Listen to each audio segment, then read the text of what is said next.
Typically it's seen in females between the age of 18 and 45.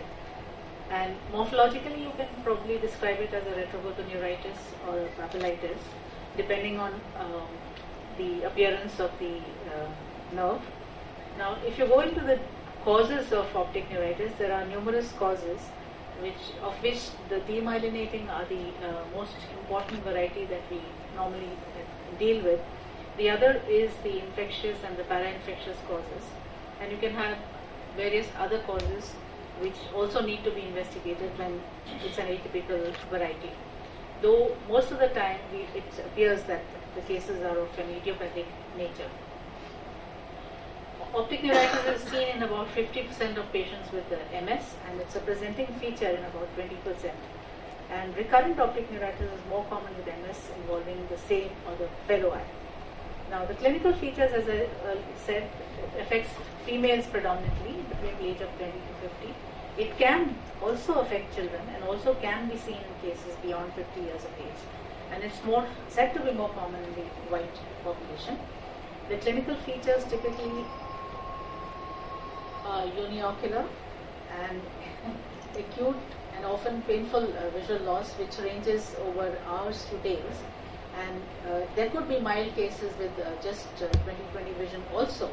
And visual loss may be very subtle to complete. And the peak visual loss usually occurs within 2 weeks, and after that it starts improving. And color vision and contrast sensitivity are also affected, and this is a good parameter for finding out whether the other eye is involved.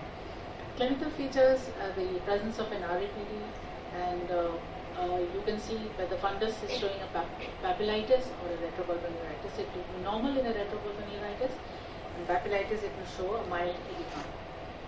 Now, what is an atypical optic neuritis is when you see a painless visual loss, older patients with bilaterality, severe disc edema, hemorrhages and corneal spots seen, progression of visual loss beyond 2 weeks, and a failure to improve on treatment.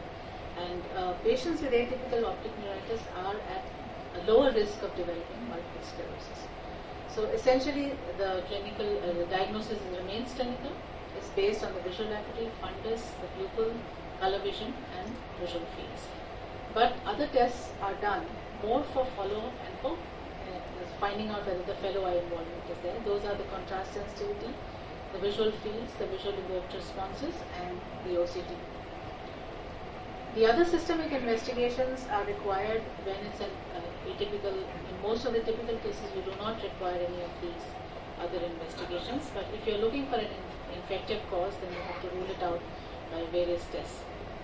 CSF analysis is also a supplementary support for telling you about whether to support for your diagnosis of MS. But generally speaking, it is really not required routinely. Then other tests, if you're thinking of toxic optic neuropathy or to rule out NMO, you have genetic analysis for LHOM, etc. Role of MRI, it needs to be emphasized that it's absolutely required in every case of optic neuritis at the outset, and it also helps in ruling out if it's a retrobulbar neuritis to rule out compressive lesions, and also it helps in prognostication and deciding whether interferon therapy is required. And T2 weighted flare is what needs to be done with gadolinium contrast. And MRI spine is done if the MRI of the brain is normal. Then if you have more than 2 white matter lesions which are measuring more than 3 millimeters, this is typical of MS, then it is mandatory also in recurrent optic neuritis, knowing about the long-term prognosis, and in atypical cases, and especially in acute optic neuritis in children. Now, abnormal MRI scans are seen in 96% with a definite MS, 70% with a diagnosis of probable MS, and in 30 to 50% with a possible MS. Some other diagnostic tests are we have already mentioned on the importance of OCT. I can skip over that. Then we have done fMRI in cases of, because you see in optic neuritis you find that the vision improves even in spite of the demyelination. So fMRI showed that the first picture shows a normal bilateral stimulation, but in case of a right optic neuritis, you find that the opposite cortex is showing a stimulation, and extra ipsilateral extracortical areas also are showing stimulation. So this is what is probably contributing to the early recovery of visual recovery. And later on recovery, you find that there is an incomplete bilateral occipital cortical stimulation. As far as treatment is concerned, for the early visual recovery, IV methylprednisolone is, which you're all familiar with, should be given. It has no role in, affecting the multiple sclerosis process as such, but it only hastens the recovery of vision. Oral steroids are absolutely contraindicated in the standard doses. So at the RP center, we were using IV dexamethasone 200 milligrams into 50 ml and 55% dextrose, which is equally effective as the methylprednisolone. You're familiar with the ONTT. We probably will not go into details of it, but 457 patients were evaluated with three groups: placebo, oral steroids, and IV methylprednisolone. And a 15-year follow-up showed that there's a cumulative probability of developing MS by 15 years after the onset of optic neuritis, which was 50%. And the most important predictor was the white matter lesion at baseline. Even though there is no lesion, 25% chances of MS, and if there is one lesion, the chances increases to 72%. And they found that the male sex, disc swelling, severe visual loss are all associated with a low risk of MS. Then overall 72%, and as far as visual acuity was concerned, they had a very good recovery of visual acuity of 20/20 or better in 72%. But all these findings are quite in contrast with our own findings, which I will let you know. The low risk factors which they describe was there's no light perception, if there's a severe disc edema, hemorrhages, retinal exudates, and absence of periocular pain and male gender. Optic neuritis in Asia, there's a higher incidence of optic nerve head, that is a papillitis presentation. Bilateral cases are commonly seen. Pain, there can be painlessness, and visual outcome is little poorer than the ONTT, and the less amount of brain abnormalities are seen in the form of lesions. And association with MS is less commonly seen. So this is the results of 99 eyes which we studied at RT Center, and we found that vision of 612 or better was seen in about 64%, which is much less than the ONTT. And if you compare the other Asian countries, you find that there is a comparison, very good comparison with our Indian population, and quite in contrast with the ONTT in all factors, in terms of pain, in terms of bilaterality, in terms of association with MS. And the association with MS was seen more often with the RBM rather than the papillitis. So MS in Asia, 40% of patients present as a spinal form of MS, in which there is a higher incidence of visual impairment and a poorer visual recovery. And NMO antibodies are positive in about 10% of cases. And neuromyelitis optica is another entity which we won't go into at the moment, but seropositivity for NMO with the anti-aquaporin 4 is seen. The treatment, of course, for neuromyelitis optica is different from that of optic neuritis related to MS. Then the role of immunomodulators. Interferons are used. The most common ones are the interferon beta 1A, interferon beta 1B, and the other novatron and copaxone. And these are used if there is any evidence of MRI lesions. The recommendations now, I would say, would be that if any case of optic neuritis comes, you should do an MRI.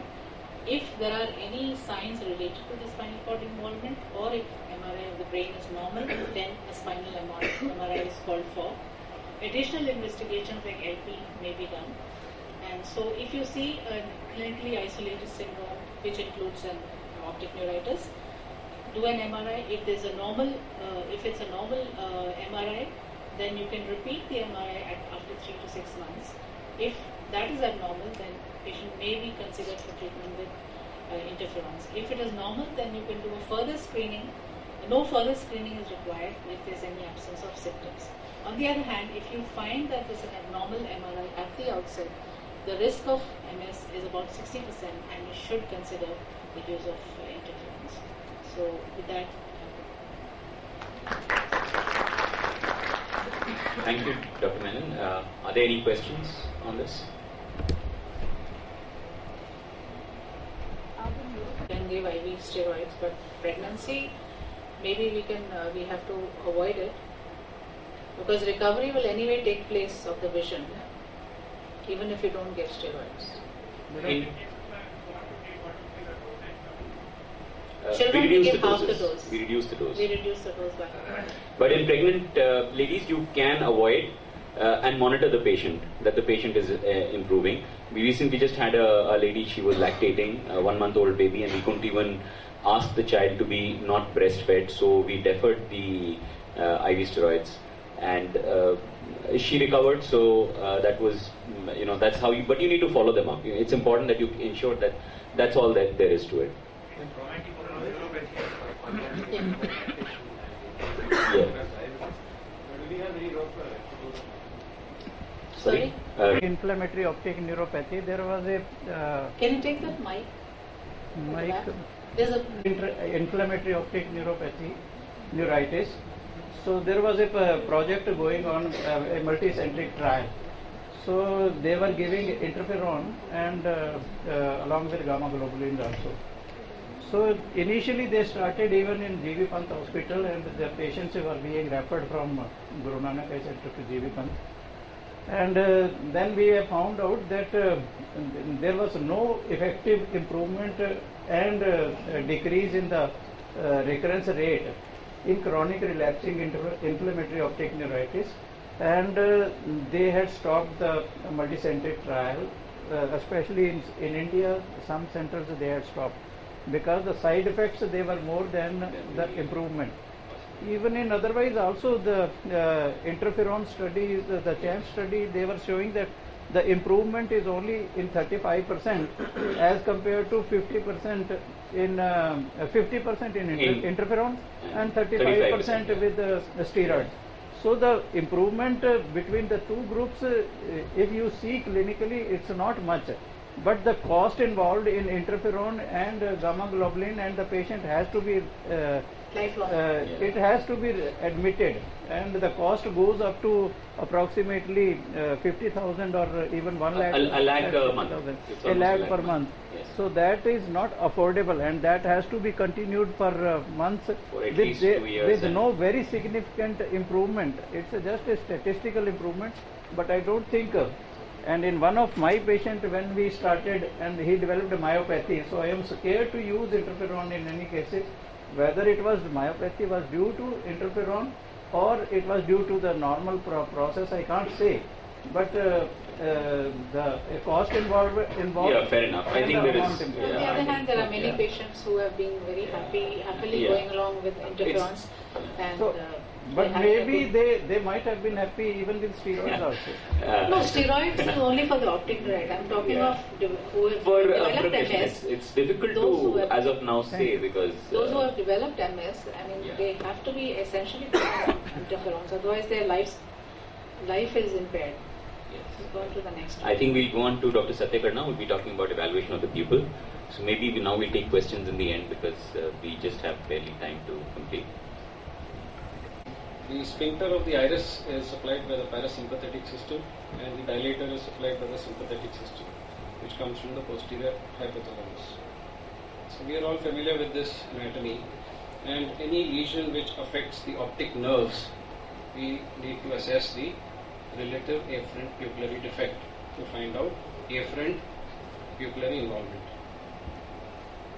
And any lesion which affects the other nerves supplying the pupils, we look for the causes of anisocoria, which basically relates to the efferent pupillary system. Let's take the afferent pupillary disorders. Now, the clinical evaluation which I found very useful is checking the direct pupillary light reflex and the consensual pupillary light reflex if required in certain cases, which I will show you later. The swinging flashlight test is the standard test, and what I use routinely is the bright source, light source of the indirect ophthalmoscope in a dark room with the patient fixing at a distance target, for example the 6x60 target in the distance, and without bringing the light directly onto the pupils, we shine the light from below, maybe 45 degrees below the horizontal axis, and swing the light across from one eye to the other and quickly swing it back. The swinging time should not be more than 1 or 2 seconds, but you stay on the eye for 3 seconds and then swing across quickly. So this is the technique that we use, and in most cases it elicits the RAPD very well. We also test the near synkinesis by testing the convergence, the meiosis and the accommodation reflex. The psychosensory reflex is more theoretical, but it is useful in hormones. Now let us see the swinging flashlight test.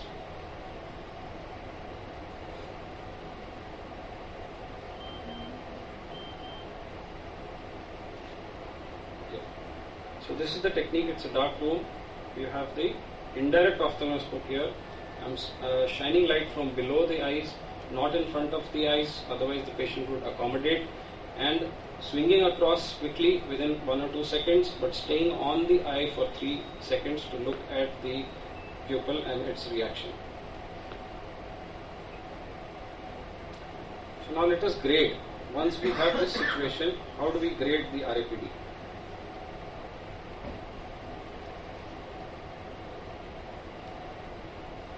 Now this is another close-up showing you the RAPD, and when you swing the light from the right eye, which is the abnormal eye, to the left eye, the pupil constricts, and you move back to the right eye and the pupil escapes. So how do we grade this RAPD? Let's go back to this slide.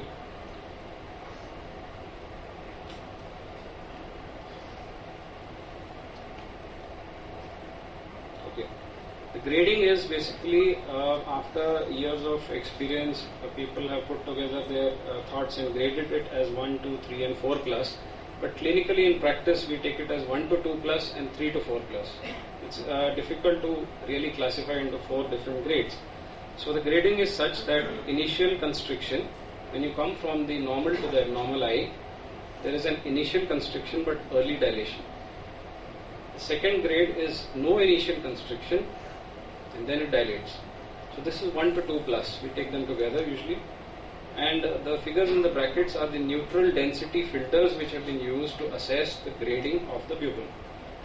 And 3 to 4 plus, in 3 plus it is usually rapid dilation to a swinging light from the normal to the abnormal eye, and 4 plus is usually an eye with very poor vision, profound visual impairment, and it is an amaurotic pupil, and when you swing the light from the normal to the abnormal eye, it immediately escapes.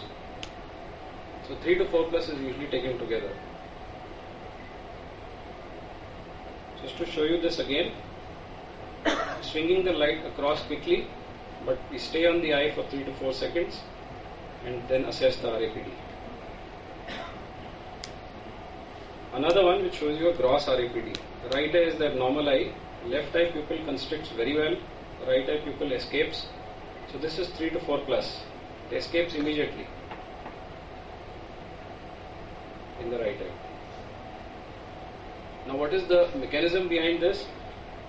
The A is without any light on the light, so in the darkness.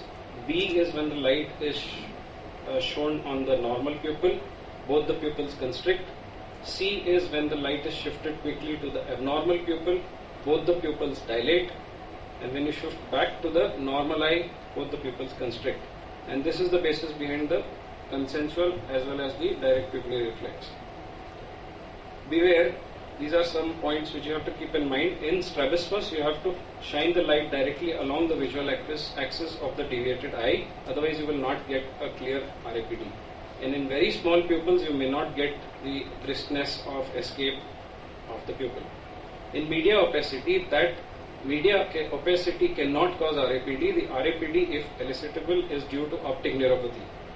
Bilateral loss of vision and normal fundus with very brisk pupils means it is cortical blindness. Problem is not in the eye.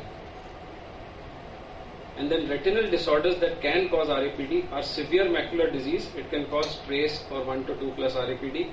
An extensive retinal detachment like total RD or major retinal venous occlusion can cause grade 3 to 4 plus RAPD. But there are two situations where RAPD does not work.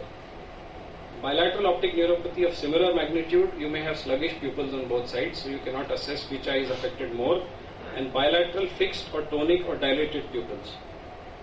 This was a patient who had bilateral optic atrophy. So if you see, there is no reaction to direct light, as well as when you move from this eye to the other eye, both eyes being equally affected, there is no reaction at all. Now let's come to efferent pupillary disorders. Anisocoria, which is more in the dark. This is a textbook description which cannot be used clinically. We don't have cocaine. If you do cocaine test and you get it positive, it is Horner's syndrome. And if you do hydroxyamphetamine test, you get the site of the lesion. Horner's syndrome, basically the clinical features are miosis, a mild ptosis, an upside down ptosis of the lower lid, apparent enophthalmos, anhidrosis, heterochromia, and transient other findings. This is the clinical picture. So the eye which has got the smaller pupil has got ptosis and has apparent enophthalmos is the eye which has got the disease. And the various locations and the disorders associated with it. The first order neuron could have neoplasms or demyelinating lesions. Second order neuron is usually in the lower part of the neck, so it is the apex of the chest, lungs, the CA lungs, which is the most common. And third order neuron, which could be in the cavernous sinus or superior orbital fissure area. Now, anisocoria, which is greater in bright light. You go from normal examination from the slit lamp onwards. If there is iris damage, then it is most likely traumatic. If there has been a history of pharmacological drug use, then that could be the cause. But the two more important conditions are third nerve palsy and AD's tonic pupil. AD's pupil is 80% cases it is unilateral, and it is seen in young adults. It usually goes on to become bilateral, and the dilated pupil does not have a good reaction to light. It is tonic, as is the history. And it has diminished tendon reflexes. I'll show you a video of AD's pupil. Here you have a patient who has bilateral tonic pupils, one eye which is more dilated than the other. And when you go from this, see the size of the pupils, it is different, and both are not reacting. So both are tonic. This is not pharmacological, this is just as the patient presented to me. So this is AD's tonic pupils in both eyes in different stages.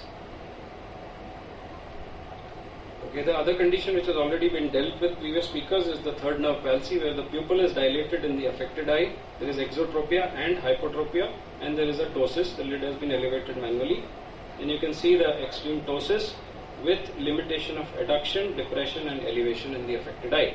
This clinical diagnosis is not difficult to make. And this patient had, when you have in this kind of a painful third nerve palsy, you have to do an MRI immediately, and you also need to do DSA, and we found an aneurysm in the right ICA. Now this is one situation which is very common. All of us see traumatic cases where traumatic pupillary involvement is there. So I'm going to show you 3 videos where there is anisocoria along with optic neuropathy, where you want to differentiate whether the patient has traumatic optic neuropathy or not. So here he had anisocoria, dilated pupil in the right eye, and when you move from the right to the left pupil constricts. So you use the consensual reflex here to find out that the right fixed pupil eye has traumatic optic neuropathy also. So this is just grade 1 RAPD in the right eye along with dilated pupil. The next situation is easier to diagnose because here a patient has cataract, so assessing the pupil is very easy. Now right eye is traumatic optic neuropathy. So you move from the right eye to the left. This is direct reflex in the left, and you move to the right eye and come back to the left. The left pupil constricts, which is actually a normal eye with cataract. And right eye has traumatic anisocoria with optic neuropathy. And the last video is of a gross RAPD with anisocoria. The left eye has a dilated pupil due to trauma as well as an RAPD. When you go to the right normal eye, the pupil constricts immediately. So this tells us that the left abnormal eye has dilated pupil as well as optic neuropathy. The last slide. Pupils in head injury. You have, as we saw in the anatomy, hypothalamic damage causes a Horner syndrome. If it's mid-dilated, round, regular pupils which do not react to light, then the probable lesion is in the midbrain. If there are pinpoint pupils with retained light reflex, then the lesion is probably in the pons. And if there is uncal herniation, it leads to a compression of the third cranial nerve, causing a dilated pupil on the inbound side. And anoxia leads to bilateral wide and fixed pupils.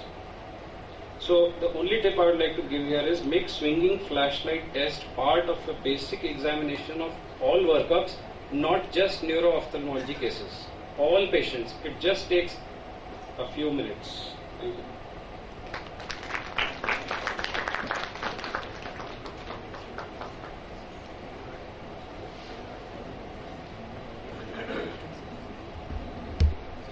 Advances that we have, but CT, before I start, I would just say that what imaging you do is more governed by what you're expecting to find out than a knee-jerk reflex of getting a CT or MRI, what is available. Often a CT is done when an MRI is indicated, or an MRI is done just because you think it is better when a CT is indicated. So you just need to be aware what you're looking for, what is the best modality to pick it up, and then order the investigation. And always write what you're expecting or where you expect the lesion to be for the radiologist, because it's just not a whole body scan picking up anything abnormal.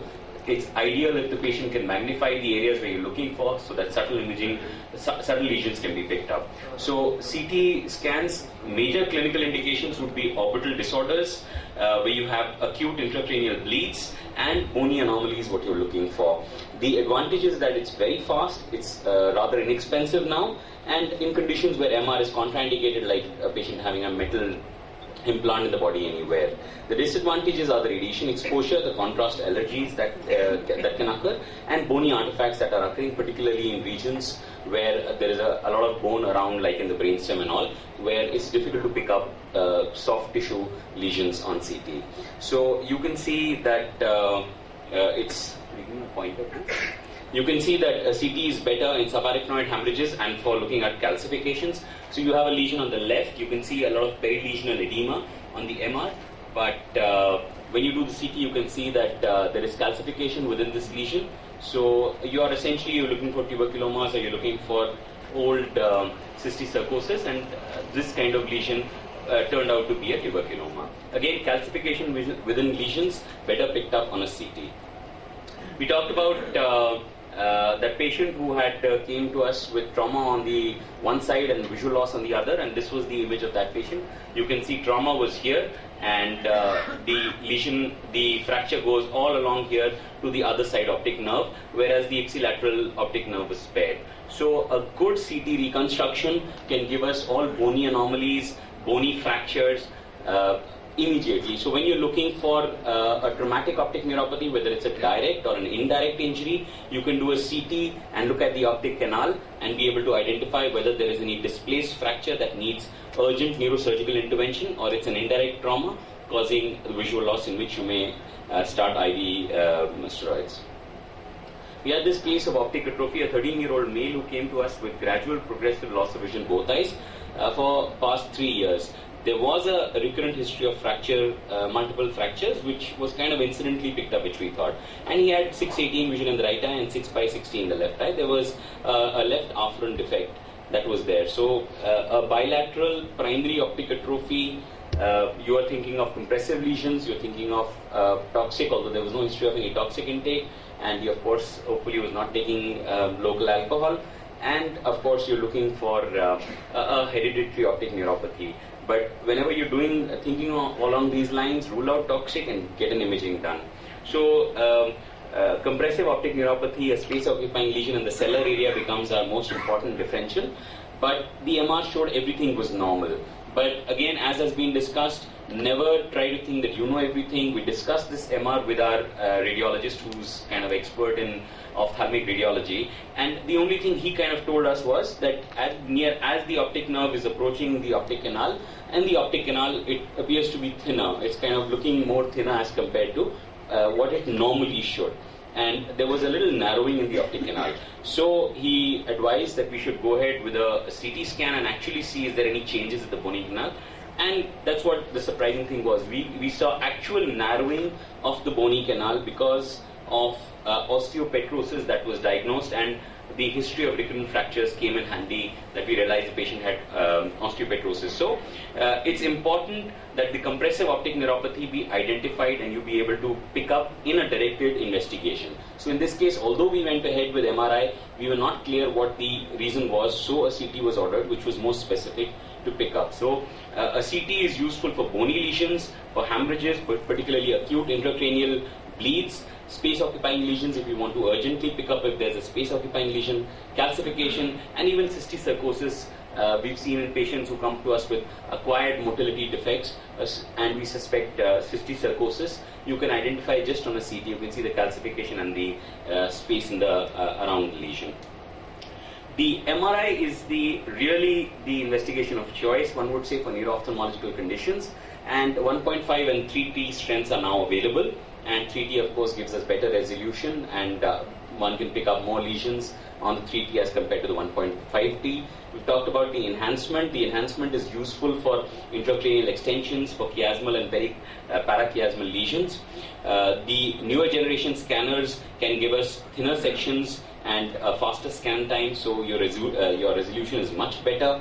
You have newer applications in the form of fat suppression when you're looking for orbital lesions. You have flare techniques when you're looking for demyelination, tumor, and ischemic lesions. You have a diffusion weighted in acute strokes for neurological, and we're trying to work out whether diffusion weighted imaging can help us in acute ischemic optic neuropathy and helping us pick up acute lesions of the optic nerve, and of course functional MRI. The MRI is better if you're looking for brainstem lesions such as infarctions, small abscess, or tumor. Brainstem region is very difficult to image properly on a CT because the bone is around that area, causing osseous artifacts. Meningeal and dural inflammation and infiltration again is ideal imaged on an MR. Cavernous sinus lesions again are better evaluated on an MR, and aneurysms, particularly 3T MRA with special attention to the circle of Willis in patients of third nerve palsy where you're looking for small aneurysms causing the third nerve. A 26-year-old patient presented with sudden unilateral loss of vision, left eye PLPR, right eye 20/20, left afferent defect. The question is, why do you want to image? So we've discussed optic neuritis. What do we image for? Remember, we are imaging where we are thinking it's optic neuritis. We want to identify whether there is a possibility of the patient developing multiple sclerosis. So you're looking for demyelination. So there, if you have lesions on MRI, the patient is more likely to develop multiple sclerosis and may require a different management or a much better follow-up as compared to those patients who do not have any lesions on the MRI at the time of presentation. So MRI is essentially not needed for diagnosis in optic neuritis, but it's an important investigation to assess the risk of developing multiple sclerosis. The factors that reduce the risk of MS is a normal baseline MRI, male, severe disc swellings, and atypical presentations as we've discussed. Who to image? Ideally everybody, but of course it is mandatory in recurrent and those who want to know about long-term prognosis, and you should do a T2 weighted imaging with flare and contrast. We have this patient of disc edema, 30-year-old female with progressive decrease of vision, hand movements, vision both eyes, and you can see that there is atrophic papilledema both eyes. The patient was referred from neurology as a patient of IIH to please do fenestrations of the optic nerve as a possible mechanism to salvage the vision. Now the question was, do we do it? The question always comes in atrophic papilledema, is there anything gained? So essentially we are looking at the we are looking at the cuff of fluid around the optic nerves. In this case we could see a large cuff of fluid, and that's what we decided that we can go ahead and drain and possibly get some visual recovery, and the patient did recover a fair amount of vision thanks to the ONSF. Another patient of disc edema, the important thing in these cases is to rule out whether there is a venous sinus thrombosis. So all cases of IIH, you must keep in mind the possibility of IIH in them. Unilateral pale disc edema, non-arthritic ischemic optic neuropathy, if that's your diagnosis, essentially no need for imaging, although as we said, diffusion weighted imaging may be a possible modality in the future to pick up acute infarctions of the optic nerve. In AIM, we are using the ADC maps to try and see, although it's still under investigation and no clear identification is being possible now, as of now. Motility defects, acute onset third nerve, always look at the pupil. If there is anisocoria, you would require, if the pupil is spared and it's partial, you may be seeing a developing third nerve for which an MRI would be indicated. If it's complete, there are systemic problems, you can just follow up. And if there is no improvement or if there is progression or worsening, you would plan this. And of course, if the pupil is involved, you are more kind of akin towards suspecting as a possible aneurysms as a cause of third nerve palsy. We had this patient of gaze, last case I'll show, a gaze palsy. You can see he had a CT scan done outside, which was normal, so that's why I'm showing that a CT may not help us always. He had a normal CT with the right gaze palsy. You are looking at the brainstem region, which the CT didn't pick up, and we advised an MRI, and we can see a lesion in the brainstem region, which was diagnosed as tuberculosis, and we treated, and the patient recovered his gaze. So the investigation of choice was MR, and the CT gave us a kind of wrong information that there's nothing neurological, and if you suspect, you must localize the lesion and do the appropriate investigation. As I said, there are advances which you need to look at. You have the FLAIR imaging for multiple sclerosis, you have diffusion-weighted imaging for strokes, and MRA, which will help you in aneurysms. So I just want to say that you need to localize, you need to know, and then try and check out. Thank you.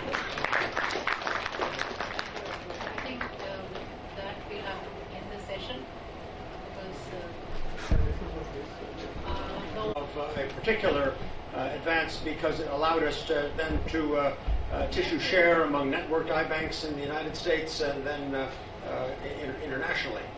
And TBI was, of course, the prime mover in this because we were the first to have medical examiners laws which just greatly enhanced the availability of prime tissue for sharing. TBI then also set the pace for standards of tissue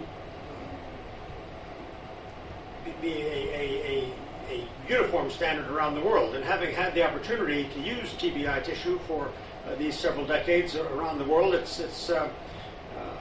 probably is no compliment to them to say it's sort of like McDonald's.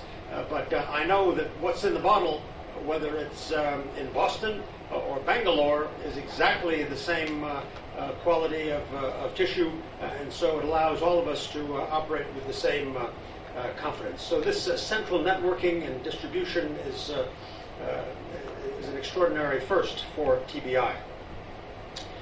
We then went on to create the International Federation of Eye and Tissue Banks that has continued to expand under Mahmoud Farazdagi's aegis and leadership, and so these very important technical standard implementation that still respects local traditions is still increasingly prevalent worldwide. Cornea processing has really taken yet another game-changing advance as we've entered the age of lamellar keratoplasty once again. As I was sharing with Mahmoud before we entered the room, the corneal transplantation had not changed one bit since 1965, when I saw my first corneal transplant, until about 2005, when all of a sudden the DSEC boom and the DALC boom was heard around the world. So lamellar graft preparation had to be managed initially crudely in the operating room by surgeons who were ill-trained, and then the microkeratome got into the act courtesy of refractive surgery, and so it was in 2005, that tipping point year, that TBI began to process tissue and perform pre-cut tissues for both anterior and posterior lamellar keratoplasty. So prior to 2006, just a scant 8 years ago, there were only 5 processing eye banks in the States. Now that number has grown to over 200, and that trend continues to spread.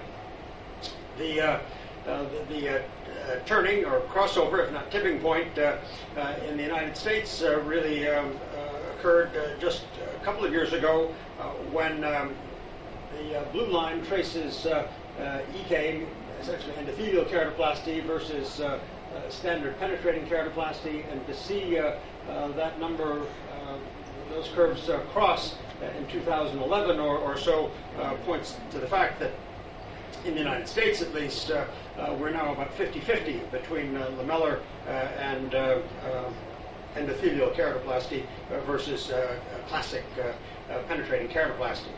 As we move ever forward in the search for progressively thinner and thinner grafts, moving from DSEC to DMEC, the notion that that these very delicate DMEC grafts can also be pre-cut or pre-stripped for us and come in that same ever reliable TBI bottle is becoming a reality. Needless to say, with all of this increased emphasis on handling and dissection, the commitment for even for ever higher increasing qualities and safety standards has continued to mount, and thus TBI now has a total of 15 clean rooms to do these kinds of procedures. And after all, we must never forget that our first and foremost issue of quality is not solely for the benefit of the tissue, but also for the benefit of the recipient. And affection notwithstanding, sharing other forms of communication in terms of disease is definitely has to be a watchword. TBI, of course, is not only an eye bank, it's an eye and tissue bank.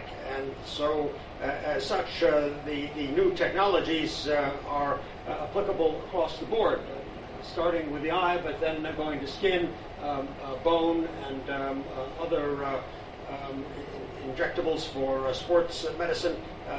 TBI has led the way in devising, acquiring, and disseminating that know-how. So, tipping point coming, of course, is engineering. Fortunately, in Boston, the great Robert Langer points out that tissue engineering, that interdisciplinary field applying principles of engineering and life sciences to the development of biological implants that can restore, maintain, and improve tissue function and organ function. So that's by definition.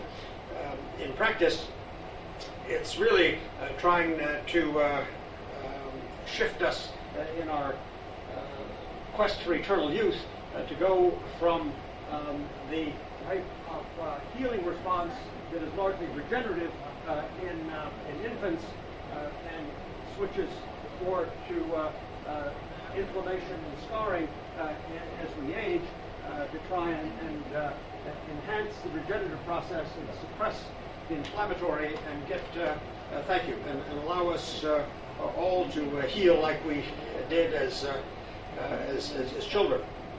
Well, what do we have at this point? Certainly, in other medical fields, there are bioengineered tissues. Here, a nerve graft and nerve connection and sheaths to facilitate the anastomosis of severed nerves to promote their repair and their regeneration. Well, the cornea doesn't like to be ignored either, and here's where TBI again leads the way with the use of the so-called vision graft, which is an irradiated cornea that is packed, as we see here, has a shelf life of at least a year and 2 years, and so it remains off the shelf, available for use for a variety of applications, most notably as a reinforcement patch, both for glaucoma and for cornea, for lamellar keratoplasty, as well as patch grafts for all manner of perforations, traumatic or otherwise. So what this allows, of course, is the the wastage that has always been a regret for us in cornea to be diminished, such that corneas that may be otherwise unsuitable for full thickness or endothelial transplantation can nonetheless now be preserved, and so we have the enviable picture of having now 141% utilization of tissue. So that means to say that every tissue is utilized, and with split thickness capability, it can become overly or doubly utilized for this purpose. What a extraordinary leap forward. The literature now has multiple reports of the TBI vision graft, and it's not having used this tissue. It's not simply the frozen cornea that's been sitting in the fridge for a year. This is really quality tissue. It's transparent. It is surgically user-friendly. It sutures well, so it has good intraoperative as well as postoperative capabilities. Having used it, I recommend it to you indeed. So the tools of tissue engineering require multiple methodologies, as you can imagine. It's simply not slipping it into a package and leaving it on the shelf. One has to decellularize, sterilize, while maintaining the matrix and using the appropriate preservation media. This results then in reducing the allogenicity of these transplants to reduce their rejection and inflammatory capabilities, to enhance their integration into tissues, and indeed, perhaps Tony or one of the others who do K-Pro work will comment on the use of these types of preserved grafts as the supporting skirt for keratoprostheses, so that they can be enhanced into the tissue. So here is the vision graft, the acellular matrix that has these multiple, largely cornea and glaucoma applications. Again, it is clear, it is sterile, it has at least 2 years of shelf life. It's immediately ready for use, and just peel open the blister pack and you're good to go. And it is also very easy and user-friendly in the operating room itself. There is another TBI product that is a little outside of our sphere and spectrum, and that is a bone matrix graft that promotes bone healing for all of these reasons that, as I said, are beyond our scope, but it's the other piece of tissue banks leap forward. So tissue engineering really brings us powerful changes, improving the quality of tissue, improving our utilization, improving our clinical outcomes, improving the number of cases that can be done, improving the cost effectiveness, and improving our capability to share globally. So with a fresh cornea, can TBI also move on to modulate biomechanics, to reduce bioburdens, reduce allogenicity, enhance viability, extend shelf life further, and engineer a truly synthetic cornea that will reduce rejection rates, have greater shelf life, perhaps even juice up the endothelial cell count. Will this all happen during my lifetime? I hope so, but I'm sure it will happen within yours. So I thank you for allowing me the opportunity on behalf of my good friends at TBI, for whom I owe a truly lifelong debt of gratitude to give me this opportunity to speak on our behalf. Thank you, Ken. Thank you so much. Several times a year, most times, and he is the one who's really pushed many of us surgeons to do the Boston K-Pros. He'll be talking to us on selection and tissue preparation for customized corneal transplantation. Thank you, Dr. President. It's a pleasure to speak with you today about what Dr. Muscati just mentioned, customized corneal transplantation. By way of disclosure, I received no payment for giving this talk, although on occasion I do have travel support provided by Tissue Banks International. We're going to talk about the evolution of corneal transplantation, touching on some points that Dr. Kenyon just made, and then talk about donor corneal preparation for various forms of keratoplasty that you see listed on the slide. So first, evolution of corneal transplantation. We're aware of the fact, I think everybody in the room, that corneal transplantation is certainly much more varied now than it was even 10 years ago. When I go back to Los Angeles and have an OT session on Thursday, I think I'm hitting for the cycle, as I call it. So doing a DSEC, a penetrating keratoplasty, a DOLC, and a keratoprosthesis. And of those, I only learned one. What's that? All from one donor. All from one donor, exactly. All from one donor. But I mean, of those techniques, I only learned penetrating keratoplasty during my fellowship. That's why I tell my fellows, don't worry if you don't feel like you get very high volume in each of these forms of transplant surgery. You need to acquire the skills to perform keratoplasty, and you need to have the willingness to retool during your career.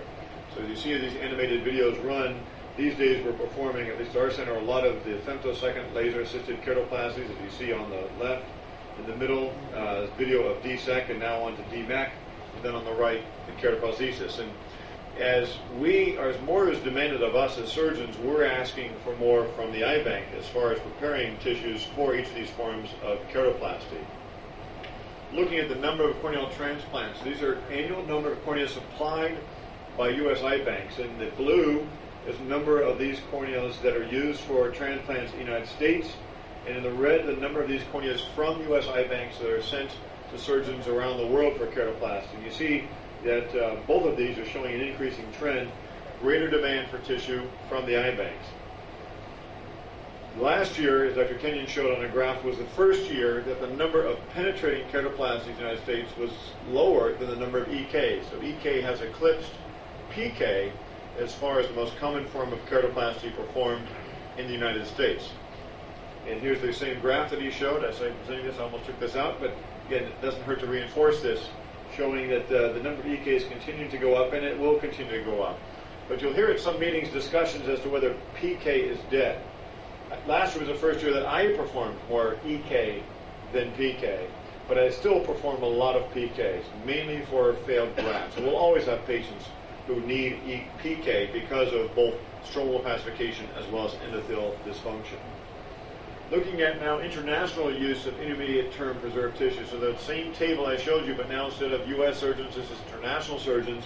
We see there's still a big disparity in the number of PKs performed, looking here at 15,000 versus EKs, less than 2,000. So, and I've traveled around the world doing corneal transplant skills transfers. I've been struck by the fact that EK is still not that commonly performed in many parts of the world for a variety of reasons. I think one of them is because in the United States, when EK took off, is when eye banks started preparing tissue for surgeons. Once they started doing lamellar cut, give it to surgeons, then I think that really became a much more popular surgery. And in many parts of the world, that's still not available, at least yet. So that sort of transitions to the second part of this talk, which is donor corneal preparation for EK, as well as we'll talk first about femtosecond laser-assisted keratoplasty, and then finally for keratoprosthesis surgery. So for those of you who aren't familiar with femtosecond laser-assisted keratoplasty, it's being performed routinely at our center. This is where we're using a femtosecond laser to perform the trephination of the donor and the host. The most popular as design is this zigzag shape. As you see, if you look at the number of corneas prepared using the femtosecond laser by eye banks in the United States, over 90% have this zigzag edge design that I think Roger Steiner really is credited for first coming up with. This increases the surface area, facilitates wound healing, gives you a stronger wound and faster wound healing, so we can start suture removal more quickly for these patients. To help prevent a complication in terms of as a surgeon, performing a different parameter as far as the cut on the recipient, and compared to what the eye bank is doing to prepare the donor, many eye banks have these tables like this where you say, I'm going to use a zigzag B. Then these are the parameters used to program the laser to cut the patient's cornea. And the eye bank will use those exact same parameters to cut the donor. There are very few surgeons, if any, in the United States who are doing the donor preparation themselves. The eye banks are doing it. They're sending us the cornea already pre-cut that we're cutting the recipient. We do not oversize the donor in this case because both the donor and the host are cut from the epithelial surface. Unlike, of course, normally when we're punching the donor cornea, it's punched from the endothelial side, so it gives you a slightly different bevel. That's one of the reasons why we oversize the donor.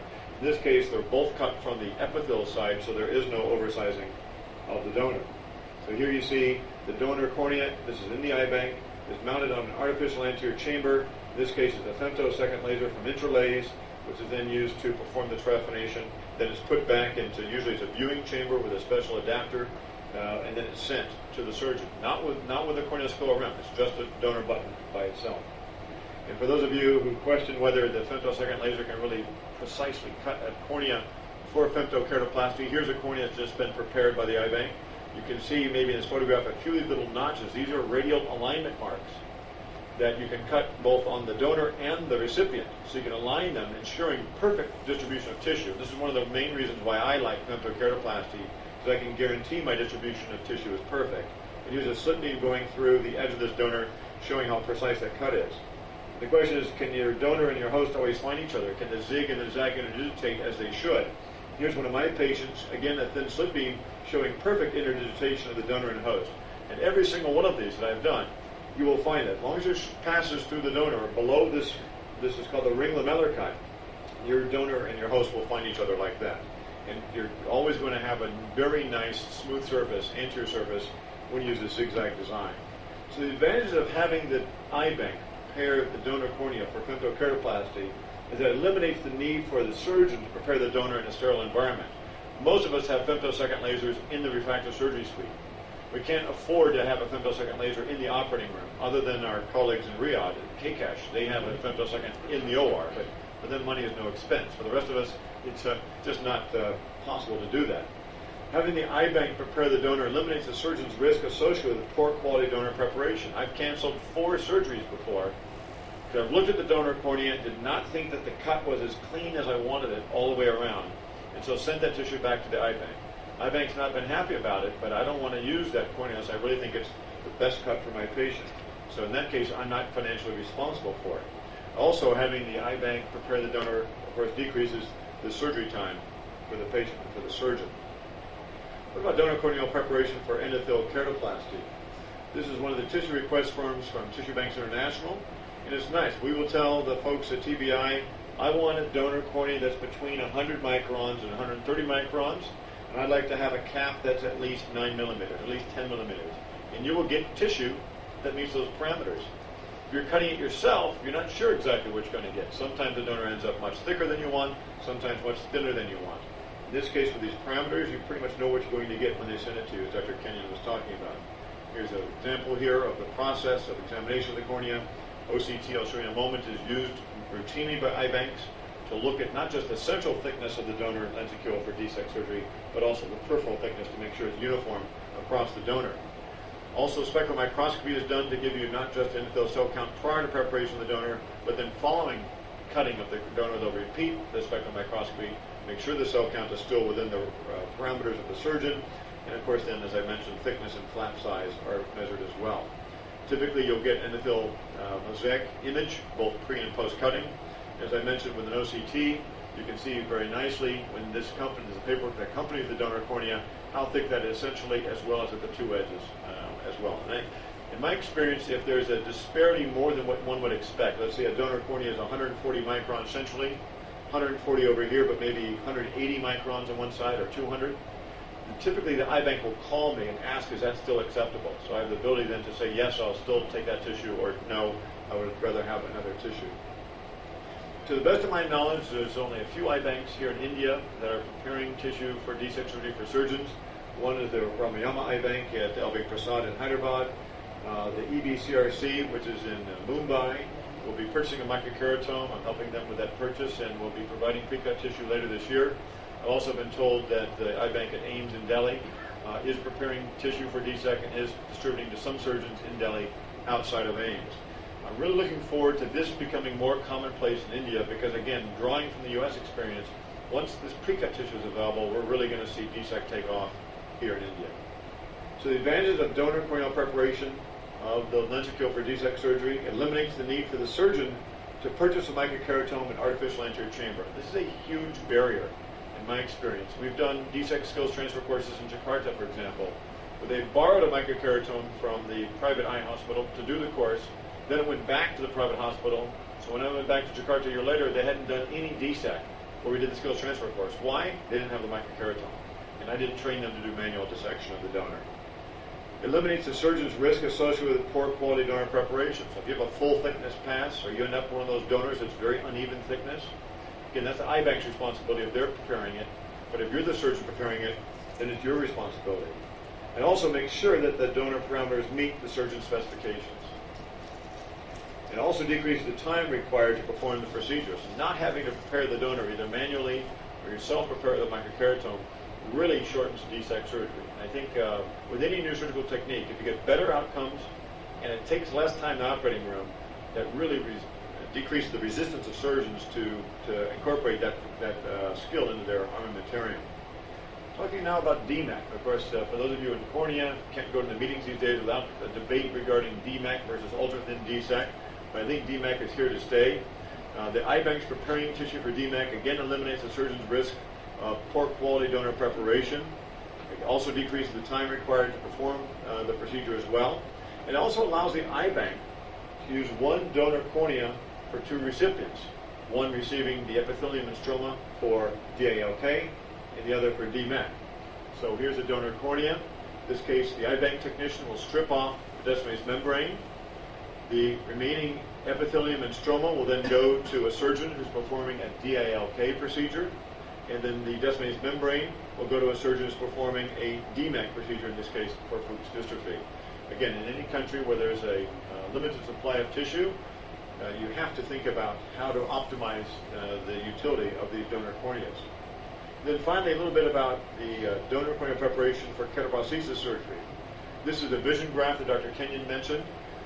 We see it here, and you think, oh, what the hell is that? There's a big hole in the middle of it.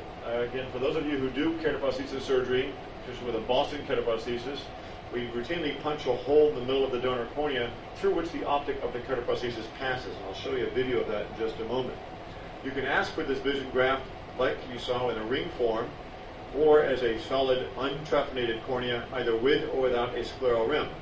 If you're asking for it in the ring form, you can either ask for an 8.5 or a 9.0 millimeter donor with a center 3 millimeter center aperture.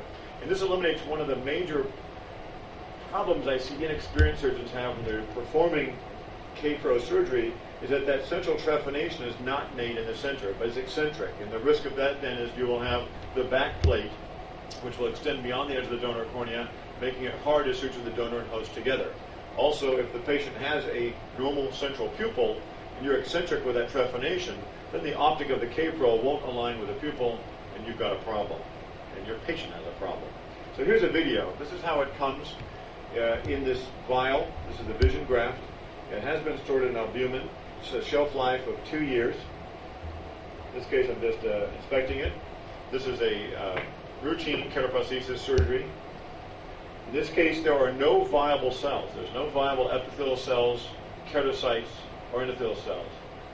And so when I did my first few cases, I thought, is this cornea going to maintain its structural integrity if it has no viable cells? You may get some influx of cells, of keratocytes from the peripheral host cornea in, but how long is that going to take? And I can tell you, based on my experience of other surgeons, it is not a concern. So here we see with the back plate, it's a 7.0 back plate, we see that there's an equal amount of tissue all the way around, indicating that that central trephination is indeed perfectly centered. See the equal amount of donor cornea extending beyond the edge of the back plate. This is the locking ring. This is the older design of the ketoprosthesis. Now there's a snap-on design, in which case now this locking ring is snapped into a groove for it on the optic of the ketoprosthesis. And then we're going to take this and implant this. We're going to inspect it first, make sure that the locking ring is against the back plate and is even all the way around as it is. And then this donor cornea is sutured into the patient's eye as you would with a normal penetrating keratoplasty. So many of you are probably familiar with the Boston ketoprosthesis and its surgery, but if not, this is how it's performed. And again, you can see that if this patient has a central pupil like this, it is essential to make sure that that trephination in the donor is aligned with the pupil, in which case, here it is. So here's that patient. This is an image taken about maybe 3 months after surgery. The patient is now 6 years out from surgery. And this patient, all the other patients I've used the vision graft for, have not had any problems with revitalization of the donor, no instance of stromal necrosis. So I found it a useful alternative to fresh cadaveric tissue as a carrier for the Boston paraplastesis. So there's some advantages. We can go back to the slide. Just got about 2 minutes here, or 1 minute left for that. Tissue selection. These corneas, the vision graft, are tissues that are not suitable for PK. Again, so it's expanding the supply of donor corneal tissue. That accounts for about 10% of all donor tissue. Sterilized, as I mentioned, is stored for up to 2 years and may be pre-cut, as we talked about, for a variety of applications. Some of its advantages, well, if you're radiating it, it minimizes the risk of infectious disease transmission. Potentially reduces the imagenicity of the tissue, again, because there's no viable cells in it. And as I mentioned before, that central aperture eliminates the risk of a decentered trepanation of the donor cornea. If you're interested in ordering the vision graft or finding some more about it, here's the website, www.visiongraft.org. So I want to thank you very much for your attention.